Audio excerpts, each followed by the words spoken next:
beginning. Where were you? I was at Harvard. Ron and I had come to Washington at Christmas break, my junior year, and he had all of his earthly belongings in a VW Beetle. And so there was room for me in my suitcase if I carried things in my lap. And You drove in a VW Beetle from Boston? many times. It was in the rain. Snow. It was in the snow. Was there any heating? We couldn't see. We couldn't see the road. Couldn't see the road. Yeah, it just looked like an open field. So we sort of felt our way. We're lucky we didn't get And killed. then Ron asked me to light a cigarette, and I had never smoked a cigarette. So I lit the end of it. I went like this, and then I gave it to him. Wow. And it wasn't going yet. And he puffed and he puffed and he puffed, and then it got started. And then we got caught behind the snowplow, and we were getting salt up on the windshield. Yeah, there was and ice, and the windshield wipers were clogging with ice.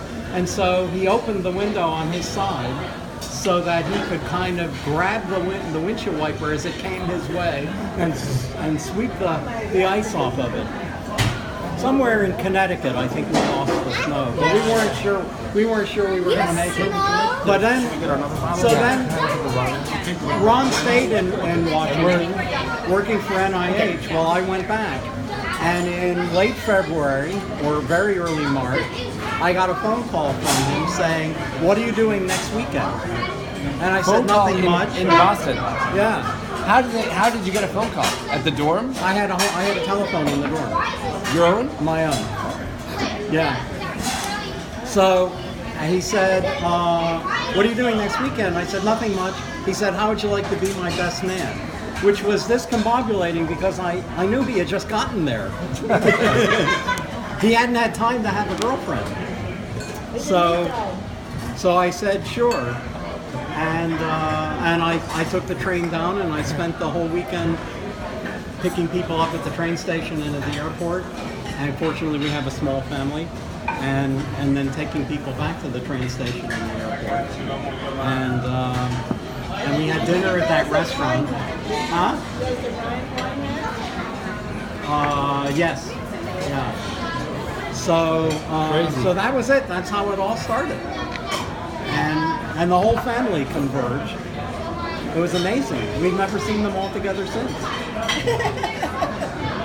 Or hardly since. That's what I said. Well, Did the Phoenix Governors come in? Did everyone come in? Did all the Yeah, everybody came in except Ben and Ann. Ben and Ann didn't come. no, they were there. Were they there? Yeah, okay. Stella was there. Stella was there. Grandpa was there. Yeah, Grandpa was there. Grandma. Joe and Lucy. Yeah. Yeah. Lucy. Wow, don't you? All dead now. All of them gone. Judy. Yeah.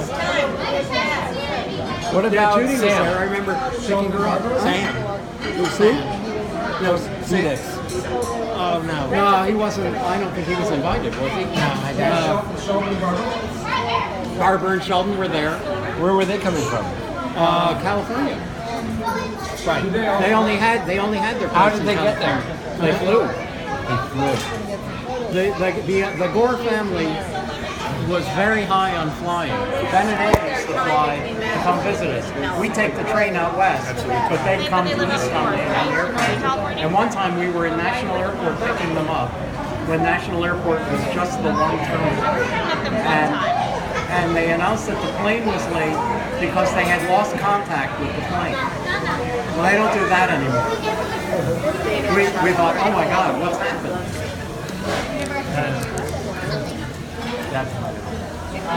You're still recording? Just the audio. There's no video. It's too dark. You got a toast there, buddy? So, and I remember as the best man, I was told just before the dinner in the restaurant that I was supposed to give a toast, and I was supposed to be. No, that's fine. I'm so sorry. That's all right. And I didn't do anywhere near as good a job as Dan just did. Well, he is a professional. He is a professional. Yes, we leave this to the. Do you remember what you said? I do. What did you say? Well, Ron had gotten some letters from the draft board because they were gearing up for Vietnam. But he was, at the time, he was 29. So you were both prime. He was 27. He was 67. 27. Okay, never mind. Anyway, still too old, but it was still an issue. Huh?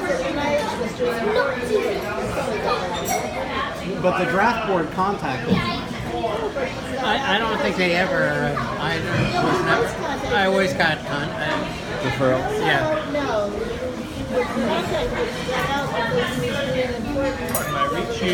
Yeah, well, but he got the letter, and letters from the Selective Service always started off with greetings. So I read the telegrams, and I read the first one, and I said greetings.